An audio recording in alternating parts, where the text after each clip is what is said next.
Alrighty, let's just look at this head. It's damaged. Okay, as you can see over here, I'm not even bother attempting to reuse this bloody thing. Let's just remove the timing chain guide. Okay, let's just see how this thing comes loose over there. I'm going to take a socket. Excuse my pigsty workshop over here. Okay. Let's see which size we're going to use here. Okay, that size, whatever size it is. Looks loosey that. Alrighty, as you can see over here, I removed the guide, timing, like chain guide. I can see it's still good to go, that we can reuse. Highly recommend that you replace this washer here. Well, actually this washer is actually missing. Right, if you do not replace this washer, it will leak. Okay, let's remove the intake boot for the carburetor that we can reuse. You're gonna need a handheld impact driver. Put the video on pause quickly and show you. Right, you're gonna use one of these things, handheld impact driver. Okay, the hammer to loosey with these screws over here. Right, nice little tool to have. Let's just put the video on pause. Right, as you can see over here, I removed the intake boot. This is good to go. Highly recommend you also change these screws. You know what I'm saying? So I will be replacing those screws. These retaining studs here on the side here, I will be replacing those. As you can clearly see over there, the valve is broken off. So obviously it's taking a hit on the piston itself. We won't be reusing this piston. Sorry, this valve over here. We won't even take a chance. We'll just get new valves, new valve springs. Right, what's next? I want to reuse this gasket because this gasket is barely 5,000 on the clock there. So this gasket we can reuse. Let's just remove the gasket. Righty, let's just remove the gasket over here so that we can reuse again. Nothing wrong with that gasket. These things you can use up to 2 or 3 times. Next, we're trying to salvage what we can over here. Right, let's locate in dowel over here. We can reuse again. This head we're going to chuck away.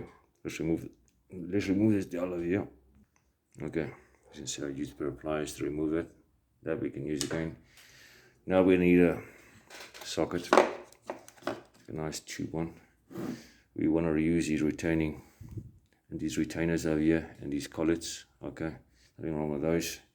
Basically what you do is you're going to take a fucking socket here and give it a good whack. Alright, do not lose these collets. Alright, but if you do lose it, you can always replace it anyways. Put the video on pause, show as you go along. Alright, alright, as you can see over here, I remove the springs, these little washers, these base washers here we can reuse again. These collets we can reuse again. Alright, these springs we can chuck, no good. Right, weak springs, coarse floating valve springs. That's why the bloody valves hit the bloody piston. Okay, so this we can reuse again. That let's just remove the valve seals and we can pull the valves through, so we can reuse these little base plates over there. Okay, just gonna use a pair of pliers, doesn't matter. I will be replacing the valve seals. Right, just remove the valve seals with a pair of pliers. They are fucked anyhow. Let's see if we can push these valves through. That one. Okay, the valve fell out. Alright, I just picked up the valve from the floor. I won't even attempt to reuse this again. Replacement is set. Let's see if we can push the other one out. This one's coming out. It's unbloody way. Keep in mind now that this valve guide over here is bent. Alright, very sure that's bent. See, it won't even come through. So, he's gonna knock it through there. Let's see, does it come out? Oh, that's bent. That valve guide is surely bent. Take it out and knock. Right. You see that this thing won't even come through. It won't even pull through to this side. So that's telling me there's a ridge on there, or otherwise it's bent. But anyhow, we're not going to be using this thing. Okay. Here we go.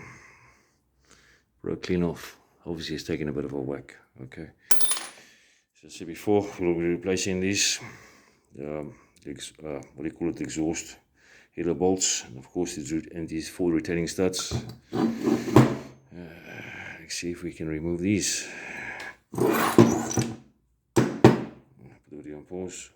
Alrighty, I've just taken the magnet, removed these base plates here for the valve springs. Alright, but everything else we can chuck. Alright, so we basically salvaged what we can from this. We salvaged the intake boot for the carburetor, the exhaust gasket, alright, and we salvaged these little base plates, what do you call these thingamajiggies, and the collets, right, these collets over here. So this, we're going to the bin, these springs, this head, let's just salvage it, copper washer, can always use it for something else. Alrighty, just stripped off whatever I can from this, what I do want to use in the future, but this is buggered.